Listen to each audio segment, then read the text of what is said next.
ফের শামশেরগঞ্জে ভরা গঙ্গায় তলিয়ে গেল এক মহিলা। এবার গঙ্গায় স্নান করতে গিয়ে তলিয়ে গেলেন এক গৃহবধূ। বাড়িতে এক সন্তান রেখে শামশেরগঞ্জের পশ্চিম দেবদাসপুর গঙ্গা ঘাটে স্নান করতে নেমেই ঘটল এই মর্মান্তিক দুর্ঘটনা। পরিবার ও পুলিশ সূত্রে খবর, তলিয়ে যাওয়া ওই গৃহবধূর নাম মরিয়ম খাতুন, বয়স 20। তার বাড়ি শামশেরগঞ্জের দেবদাসপুর। খবর পেয়ে ঘটনাস্থলে পৌঁছয় শামশেরগঞ্জ থানার পুলিশ।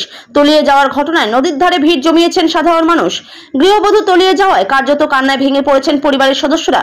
এদিকে পুলিশ সূত্রে খবর, তলিয়ে যাওয়া ঘটনার খবর দেওয়া হয়েছে ডুবুরি টিমকে। ঘটনা হয়েছিল তোমার মানে ও চান করতে যেয়ে মানে ওর মেয়ে যেহেতু ওর মেয়েকে রেখে ও আপনার কাপড় ধরে খাঁচতে যেয়ে যে হোক পা পিছলে যায়, যে কোনো হোক মানে পাটা পিছলে যেয়ে হয়তো দড়িতে যেয়ে আটকে গেছে। তো আমরা চাইছি এখন কি মেয়েটাকে উদ্ধার করার ব্যবস্থা চাই, এইটুকু আমাদের কাছে আবদার থাকবে। মেয়েটাকে তো আর আমরা যেতে ফিরে পাবো না, যে হোক আমাদের যে কাজটা করতে হবে যেন মেয়েটাকে আমরা উদ্ধার করতে পারি। আইনকে আমি ওইটাই চাইছি কি যেন প্রশাসন এসে কোনো আমাদের ব্যবস্থা করে দেয়। ডুবরি আসবে শুনলাম, ডুবরি আসবে বলেছে তো কই এখন তো আসে না, মোটামুটি 4 ঘন্টা হয়ে এলো, এখন অব্দি কোনো খবর পাচ্ছি না। ওই জন্য আমরা বলছি যত তাড়াতাড়ি পারে মানে আইনের সহযোগিতাতে আমরা যেন লাশটাকে উদ্ধার করতে পারি। পুলিশ এসেছিল, পুলিশ এসেছিল, ওর মানে ঠিকানা ফিকানা সব কিছু লিখে লেগেছে। ডুবরি আসবে বলেছে পুলিশ, ডুবরি আসবে বলেছে, কিন্তু এখনও কোনো খবর পাই না। আমরা চাইছি যত তাড়াতাড়ি পড়ুক, আমরা লাশটাকে উদ্ধার করতে চাই।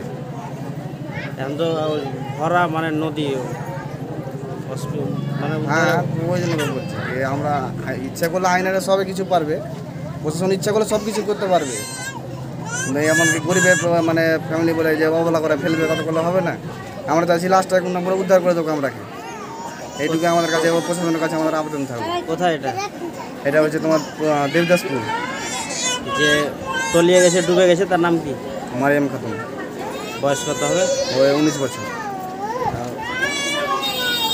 আপনার নাম? রিঙ্কু শেখ। কী হয়েছে? আমি তো এইমাত্র আসলাম, আমি শুনতে পেয়েছি 12টা থেকে 12:30টার মধ্যে ঘটনাটা, যে একটা মেয়ে গোসল করতে এসে তলিয়ে গেছিলো। তারপরে গ্রামের লোক সবাই গঙ্গাধারে এসে সবাই করলো, এর মধ্যে যতটা পারলো ততটা করলো, সহযোগিতা করলো, খোঁজাখুঁজি করলো, পেলো না।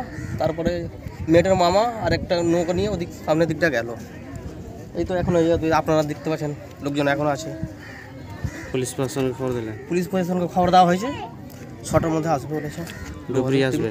হুম। আপনার নাম? আমার নাম সাদ্দাম হোসেন। এই জায়গাটার নাম? দেবদাসপুর।